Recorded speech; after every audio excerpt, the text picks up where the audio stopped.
All right, welcome to another video from the Outdoor Analyst. Today I have a super fun one for you because I have a video from a knife brand that I absolutely love. And that's LT Wright. This is going to be the Large Northern Hunter. This is a knife I've had a lot of experience with over the years. This is my second Northern Hunter that I've had. The first original one that I picked up was actually a saber grind.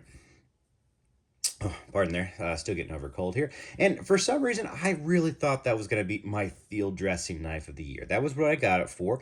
You know, that's kind of in the name. It's a Canadian style blade, very, very thin and slicey. This is a full flat in AEB-L, and it is a beauty. Now, originally, I thought total field dressing knife. And to be honest with you, I think for a lot of people, this absolutely takes the cake for a field dresser. That might be exactly what you're looking for. It is a 9-inch blade overall, a little over 4.5 on the handle or on the blade, and I think it's about a 4.25 on the actual handle. So, just for all those naysayers out there, yep, we're right about 9 inches on there. All the way around, yep, a little over 4.5 on the blade. Handle, yep, 4.25. Ooh, the stats don't lie online on this one. But the fun thing about this knife is how thin it is. This is 0.12 thick. It is a super thin and slicey edge all the way down. And believe you me, this is an ultimate slicer. Goodness, trying to keep my sanity here with all this cold stuff going on. Now, the glory of AEB-L, which is what this steel is that it is pretty much the toughest stainless steel out there. I'm sure there's something that's technically tougher, but think of it like that. This is, I think, Rockweld 5759 from LT Wright, and it's an incredibly tough stainless steel, which is awesome. That's generally what you want for a field knife. You want something that can hit bones, not have issues. You want something that's also, you're not going to have to, take care of too much with blood on there. You don't have to worry about it if you leave it in the sheath for a while. Yeah, been there, done that. Having stainless steels for field dressing knives is amazing. You also want something that's nice and ergonomic that, that kind of clamps you down. And what I really kind of got to on my original one was that it didn't fit my hand as well as I wanted for that perfect field dressing knife that just locks you in completely. Now, it does lock you in. If you do it right, you can find a good spot that'll lock you in. But it's also a little longer than my personal preference for a blade. So I'll just kind of do a quick comparison here so you kind of have some ideas of what other knives this is, kind of like. My favorite field dresser is actually a Gunny Hunter. Bark River Gunny Hunter, it's just a little bit shorter in the blade and not as tall. And I really like that for Bambis, whitetails, when you have to do a little work on the back end. For me, I can lock myself into this knife much better. And I feel more in control, more nimble, and it's not as tall. So when I need to go in and do some circle cuts, I don't have to worry about the height of the blade kind of getting in the way and just making such a freaking huge cut. And not saying this is super tall. Trust me, I've done, what is it? The worst thing I ever did was actually this black buck right here. I did with a Bark River EXT2, full size.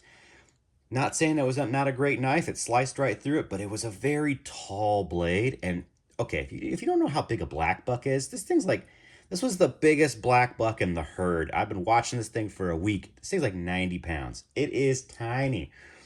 And trust me, it's got a lot of connective tissue in there too. So it was a pain in the butt wielding that big knife in there. So I like smaller knives for field dressing. So what became, and why did I pick up another one of these after I essentially got rid of my original one? Well, one, LT Wright's beautiful. They make some incredible knives. I guess I'll do a kind of a handle comparison here. The LT Wright's a little thicker, which is nice. It's definitely more contoured in different ways. It has that big curve in it. Thins down up top, gets bulbous at the end, versus just a Coke bottle, which is nice. You grip really, really well. You feel really comfortable in that grip. But I just feel more locked in with this style knife. I do. So for field dressing, I did not decide to keep this as a field dresser. I ended up kind of getting rid of it and just kind of moving on, which was fine. But when I realized how thin this blade is and kind of my love for AEB-L is kind of really coming back now, this is one heck of what I'm going to call a park knife.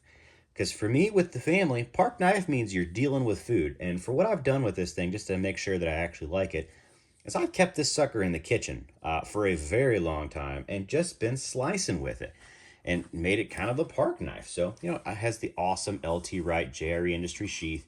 Get a great dangler, thick leather on here, really good fire steel. It's an awesome sheath, no doubt. But what this knife really excels at to me is honestly just food prep. Like, that's where this knife lives. And these peppers are about toast, as you can see. So I need to cut these suckers up, get them out for the fam, essentially. So what are you doing when you have a park knife? Well, who knows? You might be actually starting a fire if you have one of those little fire pits available to you. If you've got little ones or you're on a date, you are most definitely going to be cutting up food, which is where this knife absolutely excels. It is a absolute monster when it comes to food prep, and I love it. It's thin, it's slicey. Your blade your blade is actually lower than the handle, so it's super easy to food prep with. And that's really where I've just seen this knife shine. That's really where it's impressed me.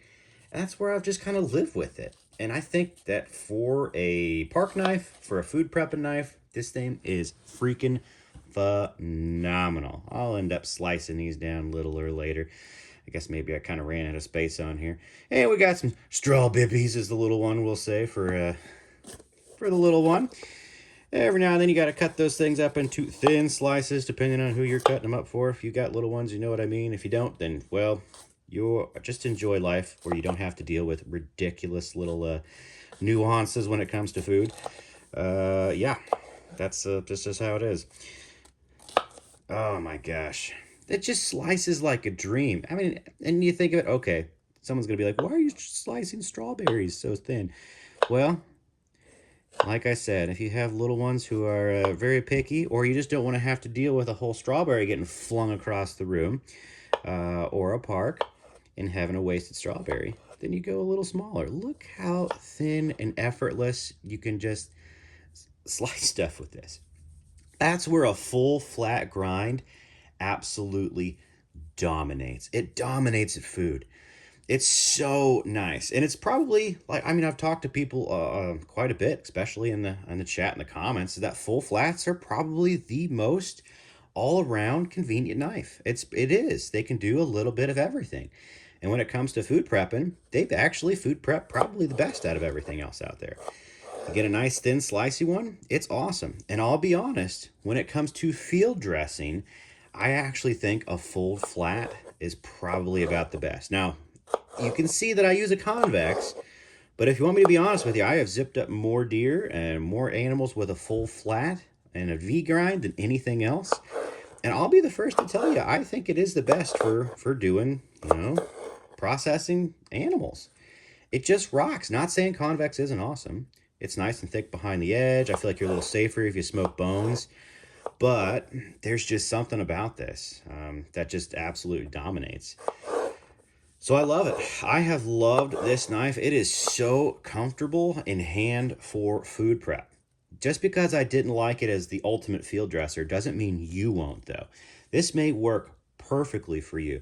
My preference in blades, though, for doing that task is usually 3 to, at a max, 4 inches. And this is like 4.6 inches. So it's a little longer than just my personal wieldy preference. And with the Canadian style, I think I like to hold it right here, which is food prep, excellent. But when it comes to just like controlling, I think it's a little long. Not saying I haven't done, field dressing with longer knives. Heck, I've done quite a bit with the Falkneven S1 for a while. And that knife did extremely well. It does great, but I just, you have less personal control over that blade because it's hanging out a little longer.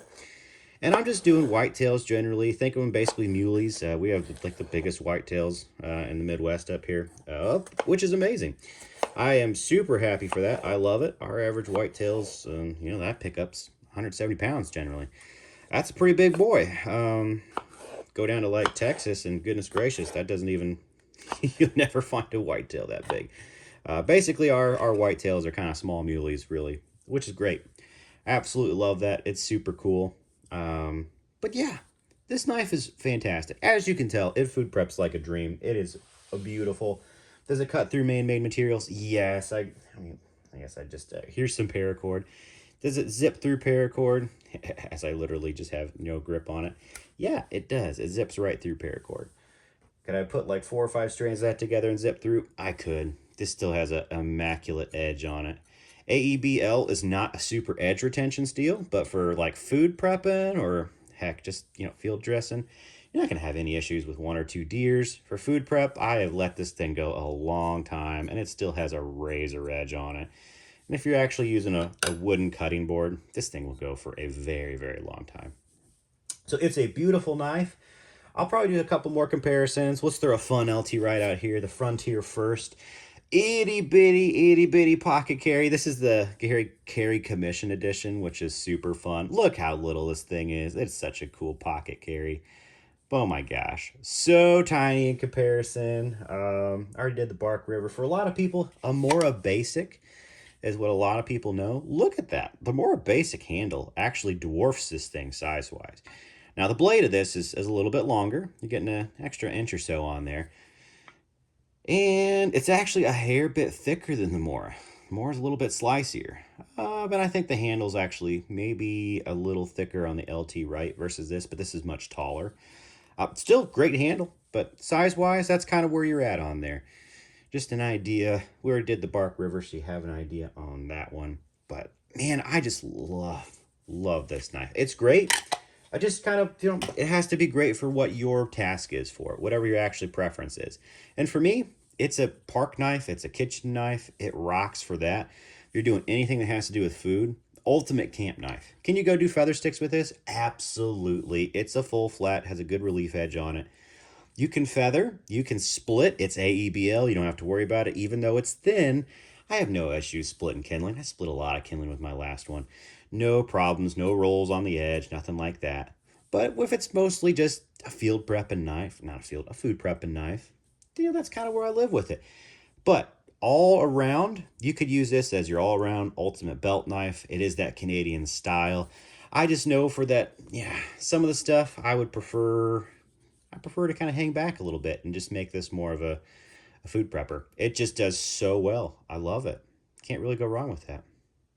So yeah, hope this was fun. Like, subscribe if you kind of like content like this. I know food prepping's a little interesting. I have so many knives in the works that I'm just working on. It just takes time. It just takes time to use them all consistently, put them in places where you do use them consistently.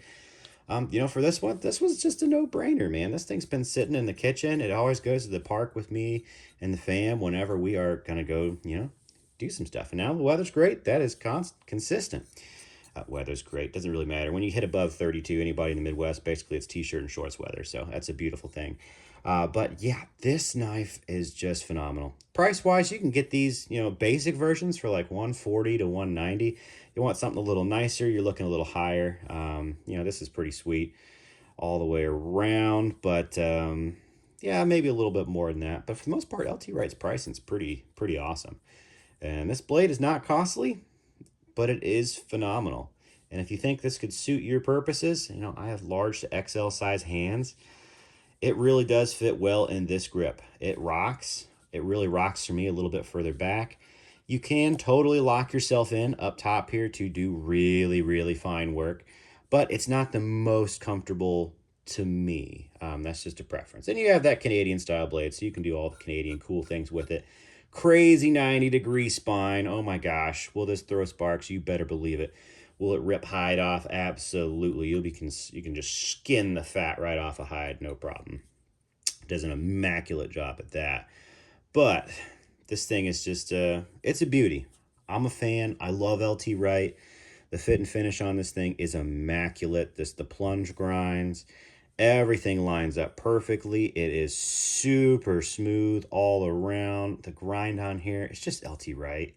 They take the extra time to not screw you over. Like, fit and finish is immaculate. And I just have not had a bad one fit and finish wise. So I love it. I love that they're handmade, that they're American made, and that they actually take the time to finish them well. Not a lot of companies do that these days. They are just about mass producing. And LT Wright seems to slow down and do things right. And that's why they're a no-brain recommendation. They're probably my favorite brand, without a doubt. So there it is. Super fun knife. I like the large Northern Hunter. Just make sure it fits you, what you actually enjoy doing. For me, it fits a perfect camp kitchen. It really does. It's what I truly like to call my park knife. So, yeah, I will catch y'all on the next one.